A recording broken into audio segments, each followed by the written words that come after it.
और इस वक्त जो खबर आ रही है वो ये कि डॉक्टर शाहीन और परवेज से एजेंसीज की पूछताछ जारी है और इस पूछताछ में खुलासा हुआ है वुल्फ पैक नाम के एक व्हाट्सएप ग्रुप का, जिससे कई नंबर्स जुड़े हुए हैं। Doctor Shaheen wolf pack WhatsApp group की एडमिन थी और वुल्फ आर्फ में ही ये ग्रुप जो है वो एक्टिव होता था। दिल्ली ब्लास्ट से जुड़े हुए आरोपी। वुल्फ आर्फ का मतलब 2 से 4 बजे का अहली सुबह का जो वक्त होता है और वुल्फ आर्फ में ही बातचीत और आतंकी गतिविधि जो है वो करते थे। 11 बजे से 2 बजे के बीच के आपस में ये बात करते थे। हॉल कोड्स के जरिए शाहीन शुरू करती थी बातचीत। शाहीन महिला आतंकियों की जो 2 टीम है वो बना रही थी। औरोरा और लूना नाम से शाहीन टीम बना रही थी। आरिफ के नंबर के आगे स्पाइरो नाम लिखा हुआ था।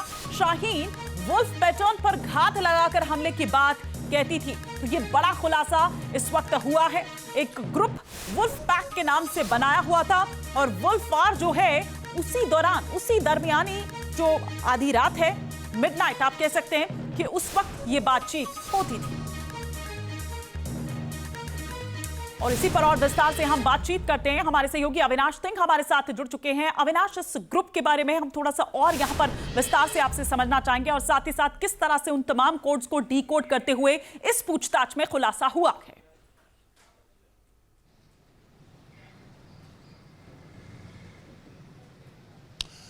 हिमानी, देखिए, यूपी एटीएस इससे पहले भी शाहीन और इसके दोस्तों के बनाए जो ग्रुप्स थे उनको डिकोड कर चुकी है। हालांकि एक जो नई जानकारी सामने आई है वो और ज़्यादा चौंकाने वाली है, क्योंकि जिस वुल्फ पैक नाम के ग्रुप का खुलासा हुआ है और जिसके चैट बॉक्स में जो मैसेजेस भेजे जाते थे वो रात 11 से लेकर 2 बजे तक, यानी कि जो भेड़ियों के हमले का पैटर्न होता था, उसी पैटर्न को ये जो महिला ब्रिगेड थी वो अपनाने की कोशिश कर रही थी। और चूंकि देखिए सबसे महत्वपूर्ण बात यह है कि जो परवेज है, शाहीन का भाई, जो कि यहाँ इंटीग्रल में सीनियर रेजिडेंट था, चूंकि वो पिछले 1 साल से नाइट ड्यूटी कर रहा था, तो ये भी अपने आप में एक बड़ा सवाल है। चूंकि लोग नाइट ड्यूटी करना पसंद नहीं करते हैं, लेकिन वो पिछले 1 साल से इंटीग्रल में नाइट ड्यूटी कर रहा था।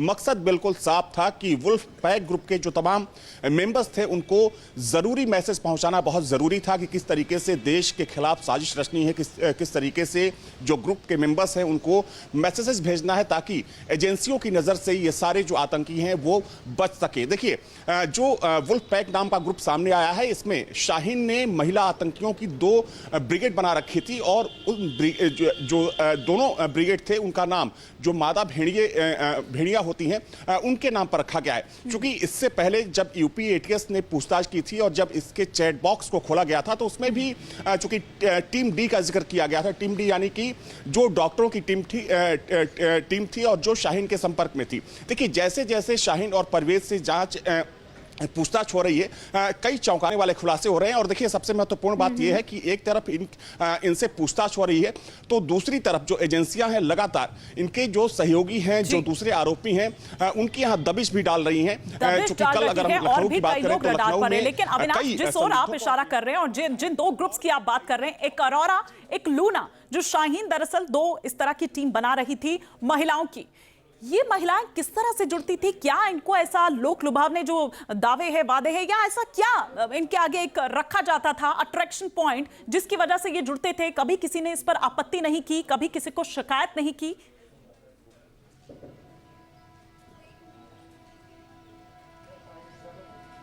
देखिए, अपने ग्रुप से जोड़ने के लिए शाहीन ने महिलाओं को 3 कैटेगरी में बांट रखा था। हिमानी, जो पहली कैटेगरी थी उसमें उन महिलाओं को निशाना बनाया जाता था जो आर्थिक रूप से कमजोर होती थी, यानी कि उन्हें प्रलोभन देकर, पैसा देकर उन्हें अपने साथ जोड़ती थी शाहीन।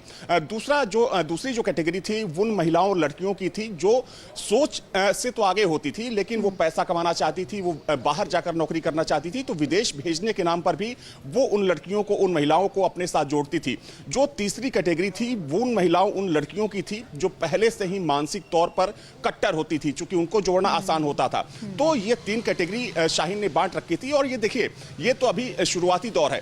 जैसे जैसे ये जांच जो आगे बढ़ेगी, इसकी कड़ियां खुलती जाएंगी, क्योंकि देखिए ये जो पूरा नेक्सस है वो 1 या 2 महीने से काम नहीं कर रहा था, बल्कि पिछले कई सालों से शाहीन इस ग्रुप को एक्टिव किए हुई थी। लेकिन जिस वुल्फ पैक ग्रुप के नाम का खुलासा हुआ है, चूंकि इसमें कई चौंकाने वाले खुलासे हैं, और सोचिए कि ये कितने शातिर थे। देखिए, सबसे महत्वपूर्ण बात यह है कि जब कोई अनपढ़ आतंकी होता है तो वो एक उसका कोई पैटर्न नहीं होता है। लेकिन ठीक जब बात कोई पढ़ा लिखा एक खूंखार दिमाग का आदमी ऐसे प्रोफेशन में जाता है, आतंकी गतिविधियों को संचालित करता है, तो जाहिर सी बात है कि जो उसका पैटर्न होता है वो बहुत खूंखार हो जाता है, बहुत ज्यादा खतरनाक हो जाता है। लेकिन आप ये देखिए कि किस तरह से चूज किया जाता था उनको, किस तरह से फिर उसके बाद उनको बांट दिया जाता था, उनको एक असाइनमेंट जो है वो दिया जाता था। फिलहाल बहुत शुक्रिया अविनाश इस तमाम जानकारी के लिए।